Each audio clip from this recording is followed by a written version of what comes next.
சமூக ஊடகங்கள்ல எப்படி நம்ம பயணிக்கணுங்கிறதுக்காக தான் முக்கியமான இந்த கூட்டமா நம்ம நடத்திட்டு இருக்கோம். இதுல என்னன்னா இந்த நரேட்டிவ் செட் பண்றதுன்னு ஒரு வார்த்தை இருக்குது. ஆனா எல்லாரும் அவையில இருக்கவங்க எல்லாருக்கும் வணக்கம் சொல்ல மறந்துட்டேன். நரேட்டிவ் செட் பண்றதுங்கிறது ஒரு விஷயத்தை வச்சுதான் தாவேகா வந்து பண்ணிருக்காங்க. என்னன்னா நல்லதையும் செட் பண்ணலாம், கெட்டதையும் செட் பண்ணலாம். ஒண்ணும் இல்ல, இப்ப நரேட்டிவ் என்ன நடக்குது அப்படின்னா திமுக கூடயும் நம்ம வந்து கூட்டணியை நம்ம எடப்பாடியார் வச்சாரு அப்படிங்கிற மாதிரி ஒரு விஷயத்த வந்து தொடர்ந்து பேசிட்டு இருக்கிறாங்க. இதுவரையிலும் அது வந்து உண்மை இல்லை அப்படிங்கறதையும் தெளிவுபடுத்தி இருக்காங்க. ஆனா அதை மட்டுமே பேசிட்டு இருக்காங்க. இங்க இருந்து அந்த கட்சிக்கு போறவங்க எல்லாரும் அந்த ஒரு விஷயத்தையே சொல்லிட்டு போறாங்க. அப்படின்னா நம்மள சிரமப்படுத்துறதுக்காக அவங்க பேசுற ஒரு விஷயம். நம்ம என்னன்னா எதிர்கருத்து எப்படின்னா நம்ம என்ன நரேட்டிவ் பண்ணணும் அப்படின்னா தூய சக்தி நீங்க சொல்றீங்கல்ல, தூய சக்தி அப்படின்னா ஒண்ணும் இல்ல, தமிழருடைய பண்பாடு என்ன, போர் புரியும் போது எதிரி கிட்ட ஆயுதம் இல்லைன்னா அவனை அடிக்க கூடாதுங்கிறது தமிழர் மரபு. அப்போ தூய சக்தி நீ சொல்லிட்டு எதிர்கட்சியில் இருக்கிறவங்களை தன்னோட சேர்த்துக்கணும்னு நினைக்கிற போது நீ தூய சக்தியே கிடையாதுங்கிறத நம்ம நரேட்டிவ் செட் பண்ணணும். அவங்க தாக்க வேண்டிய ஒரு சூழல் இருக்கு. அதே போல இப்போ வந்து இந்த கேப்ஷனிங் இருக்கு, வீடியோ இருக்குது, சின்ன சின்ன கிளிப் இருக்கு, அண்ணா சொன்ன மாதிரி கண்டென்ட் ரைட்டிங் இருக்கு, அதுக்கப்புறம் டேட்டா அனாலிட்டிக்ஸ் ஒண்ணு இருக்கு. இதெல்லாம் என்னன்னு பாத்தீங்கன்னா நம்மளுடைய வீடியோ எது நல்லா போயிருக்கு, நம்மளுடைய போஸ்ட் எது நல்லா போயிருக்கு, அது எதனால போயிருக்கு அப்படின்னு பார்க்கணும். ஒண்ணும் இல்ல, நம்ம அண்ணா நடத்தின கண்டன போராட்டத்துல நான் ஒரு சின்ன ஒரு 4 போட்டோ எடுத்தேன். எல்லாருமே வயசானவங்களுக்கு மட்டும்தான், ஃபுல்லா தாடியும் தலைமுடியும் நரைச்சி இருக்கிறவங்களை போட்டோ போட்டு இந்த கட்சியோடைய காலங்காலமா இருக்கிற தொண்டர்கள் தான் இங்க வலிமையானவர்கள். நேத்து வந்தவங்க பதவி அனுபவிச்சுட்டு இன்னொரு கட்சிக்கு ஓடி போயிட்டாங்க. ஆனா உண்மையான தொண்டர்கள் எல்லாரும் இங்க இருக்காங்கிற ஒரு கண்டென்ட் கிரியேட் பண்ணி போட்டேன். 1.5 லட்சம் வியூ போச்சு. நிறைய பேர் பார்த்துக்க வாய்ப்பு இருக்கு. இதுல என்னன்னா எமோஷனல் ஒண்ணும் இல்ல, எமோஷனலா நம்ம வந்து சில விஷயங்களை கனெக்ட் பண்ணலாம். விஜய் என்ன பண்ணா 41 பேர் செத்துட்டாங்க, நாங்க கிடையாது, அந்த எதிர்கட்சியில இருக்கிற திமுகவில் இருக்கிற 2 பேர் நடிச்சானுங்களே, ஒரு 2 பேர் நின்னுங்கன்னு தலையில அடிச்சுக்கிட்டானுங்க, சொன்னா கேக்குறீங்களா, இந்த மாதிரியான விஷயங்களை அழகா அவங்க பயன்படுத்தினாங்க. அவங்க பண்ணதுனால அதை வந்து அவங்களுக்கு சாதகமா மாத்திக்கிட்டாங்க, தாவேகா சாதகமா மாத்திக்கிட்டாங்க. அது மாதிரியான நிறைய விஷயம் இருக்குது. அண்ணன் சொன்ன மாதிரி குடிமராமத்து நாயகன் எந்த ஒரு, அதாவது சோழர்கள் காலத்துல மறைஞ்சு போன விஷயத்தை திரும்ப கொண்டு வந்து தமிழ்நாட்டில் நிகழ்த்தி இருக்கிறவர் எடப்பாடியார். அந்த விஷயத்தை பேசலாம். நம்ம ஒரு ஒண்ணும் இல்ல, நீட் தேர்வை வச்சுக்கிட்டு சும்மா சுத்தி கிடக்குறானுங்க. என்ன சொல்றானுங்க, அனிதாவை கூட்டு போய் உங்களுக்கே தெரியும், ஸ்டாலின் கூட்டு போனாரு, என்னென்ன பண்ணாருன்னு தெரியும். விஜய் அதுல அப்பவே நரேட்டிவ் என்னன்னா அந்த வீட்டுக்கு மறைமுகமா போய் போட்டோ எடுத்தது முதல் கொண்டு எல்லாமே ஸ்கிரிப்ட் போயிட்டு அது ஸ்காப் கட்டிக்கிட்டு அவங்க வீட்டுல போயிட்டு அவங்கள பார்த்த மாதிரி எல்லா போட்டோ ரெடி பண்ணி வச்சுக்கிட்டு இந்த நீட்டுக்கு அவர் அப்பையில இருந்தே எதிர்க்கிறாரு அப்படிங்கிற மாதிரி சின்ன பசங்களுக்கு என்ன தெரியும், அவங்கள ஏமாத்துறதுக்காக ஒரு ஸ்கிரிப்ட் வச்சு அவங்க பண்ணாங்க.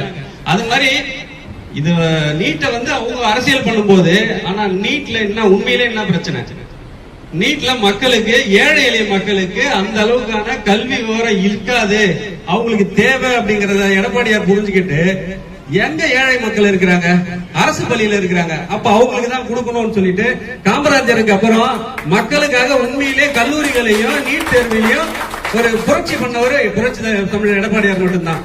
சரிங்களா, அந்த விஷயத்தை நம்ம எடுத்து சொல்லவே இல்லை. அது ஏதோ மேம்போக்கமா சொல்லிட்டு போயிட்டாங்க, பெரியவங்க மட்டும் சொன்னாங்க. ஆனா நம்ம ஒவ்வொரு ஆளும் சொல்லணும். அடுத்த விஷயம் என்னன்னா, இப்போ ஒவ்வொரு கிளையில இருந்து மூத்து வரலையும் நம்ம எல்லாருமே வந்து ஒரு கனெக்டடா இருக்கணும். ஒரு குரூப், வாட்ஸ்அப் குரூப் இருக்கணும், அதுல கனெக்டடா இருக்கணும். அதே மாதிரி பேஸ்புக், இன்ஸ்டாகிராம், ட்விட்டர், என்னென்ன யூடியூப் எல்லாத்துலயுமே வந்து ஒரு 30 செகண்ட் வீடியோ மட்டும் தான். அதுக்கு முன்னாடி ஒண்ணு சொல்லிடுறேன், விஜய் எப்படி ஆட்சிக்கு வந்தாருன்னு அண்ணன் சொன்னாரு, உங்க எல்லாருக்குமே புரிஞ்சிருக்கு. இன்னும் கிளியரா சொல்றேன், டிஜிட்டல் மார்க்கெட்டிங் உடைய முக்கியமான விஷயம் என்னன்னு பாத்தீங்கன்னா 7 செகண்ட் நீங்க எந்த விஷயத்தை பாக்குறீங்களோ உங்களோட மூளைக்கு போயிடும். சைக்காலஜி படி பாத்தீங்கன்னா தூண்டுதல் தூங்குதல் ஒரு வார்த்தை இருக்குது. நீங்க எந்த விஷயத்தை திரும்ப திரும்ப பாக்குறீங்களோ உங்களுக்கு அது தூண்டப்படும், அதனால நீங்க துளங்குவீங்க. எப்படி அப்படின்னா அது என்ன விஷயம் திரும்ப திரும்ப 7 செகண்ட் திரும்ப திரும்ப வருதோ அந்த விஷயம் வந்து அவங்க மனசுல பதிஞ்சிரும். சரிங்களா, அது மாதிரி வந்து பாத்தீங்கன்னா இப்போ அந்த நம்ம இதுக்கு முன்னாடி நடந்த பிரச்சாரம் எப்படி இருக்கும் அப்படின்னா, ஒரு ஊருக்கு 4 தடவை போவோம். 4 தடவை போயிட்டு மாவட்ட தலைவர் மேல இருக்கிறவங்க யாரோ பதவியில இருக்கவங்க வந்து பேசிட்டு போனாங்களாம், அவங்களுக்கு மக்களுக்கு பதிவாகும். ஆனா இன்னைக்கு எவ்ரி 10 செகண்ட்ஸ்க்கு வந்து ஒரு வீடியோ மாறிக்கிட்டே இருக்கும். நம்ம தள்ளலாம் கூட தள்ளுற மாதிரி ஆட்டோமேஷன் வந்துருச்சு இப்போ. அப்போ திரும்ப திரும்ப திரும்ப திரும்ப எந்த வீடியோ போகுது அப்படின்னு பாத்தீங்கன்னா, இது விஜய் வீடியோ எப்படி போகுது அப்படிங்கிற விஷயத்துக்கு வரேன். ஹேஷ்டேக்னு ஒண்ணு இருக்கு. நீங்க எந்த விஷயத்த ஹேஷ்டேக் பண்றீங்களோ அந்த விஷயம் எல்லாருக்குமே போய் சேரும். அல்காரிதம் அப்படிதான் வந்து கூகுள் ஆகட்டும் இல்ல இன்ஸ்டாகிராம் எல்லா இதுலயுமே பாத்தீங்கன்னா ஹேஷ்டேக் யூஸ் பண்ணி தான் பண்றாங்க. அப்ப நம்ம என்ன பண்ணணும்னா, எந்த விஷயம் வந்தாலும் நீங்க ஐடி விங்ல இருக்கணுங்கிற அவசியமே கிடையாது. நம்மளுடைய கட்சி சார்ந்த நல்ல விஷயமா இருந்ததுன்னா நீங்க அப்படியே ஷேர் கொடுங்க, வேற எதுவுமே பண்ண தேவையில்லை. ஷேர் கொடுத்தீங்கன்னா உங்களுடைய ஃபாலோவர்ஸ் இருப்பாங்கல்ல, அவங்க 10 பேர் பார்ப்பாங்க, அதுல ஒருத்தவங்க ஃபாலோ அப்படியே இது வந்து மேட்ரிக்ஸ் மாதிரி அப்படியே பரவும் போது அது ட்ரெண்டா மாறும். ட்ரெண்டுங்கிறது இப்படிதான் உருவாகுது. அதனால தயவு செய்து சொல்றேன், நீங்க வந்து நம்ம இந்த பொறுப்புல இல்ல அதனால அதை பண்ணக்கூடாது அப்படின்லாம் கிடையாது. எல்லாருமே இது ஒண்ணும் இல்ல, இவர் சொல்ல மாதிரிதான் தேசிய தலைவர் தமிழ் இவரு பிரபாகரன் சொன்ன மாதிரிதான், ஆயுதம் எந்த ஆயுதம் நம்ம ஏந்தணும் அப்படிங்கறது எதிரிதான் தீர்மானிப்போம் அப்படின்னு சொல்லியிருக்காரு. அது மாதிரி இன்னைக்கு நம்மளுடைய ஆயுதம் எதை ஏந்தணும் அப்படின்னு சொல்லிட்டு என்ன சொல்லியிருக்காங்க, இது வந்து சமூக வலைதளத்தை தான் நம்ம ஏந்த வேண்டிய ஒரு ஆயுதம். அதே மாதிரி நமக்கு ஊடகமே சப்போர்ட் கிடையாது சொன்னாரு அண்ணன். நான் என்ன சொல்றேன்னா, நம்ம எல்லாருமே ஊடகம் தான், போன் இருக்கிற எல்லாருமே ஊடகவியலாளர் தான். அதனால என்ன சொல்லுங்கன்னா, நமக்கு என்ன வந்து அண்ணன் பேசி போடுறதுல இருந்து மற்ற நம்ம கட்சியில இருக்கவங்க நல்ல நல்ல விஷயங்கள் பேசுறாங்க. என்ன சொல்றேன், 30 செகண்டுக்கு பேசுங்க. கண்டிப்பா எல்லாருக்கும் கருத்து இருக்குது உங்களுடைய. ஏன்னா இப்ப நம்ம மாவட்டத்துக்கு நம்ம மாவட்ட ஸ்லாங்ல பேசினாதான் நம்ம மாவட்டத்தில் இருக்கணும் புரியும்.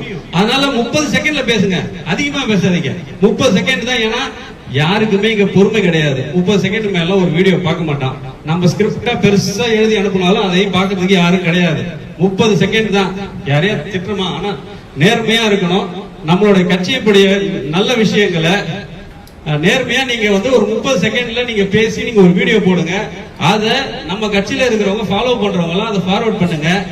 இன்னும் அந்த இந்த மாதிரியான கட்டமைப்புக்கு தேவையான என்ன டீடைலுங்கிறத நான் அண்ணனுக்கு அப்புறமா சொல்றேன். அடுத்தவங்களுக்கு பேசுறதுக்கு வாய்ப்பு கொடுக்க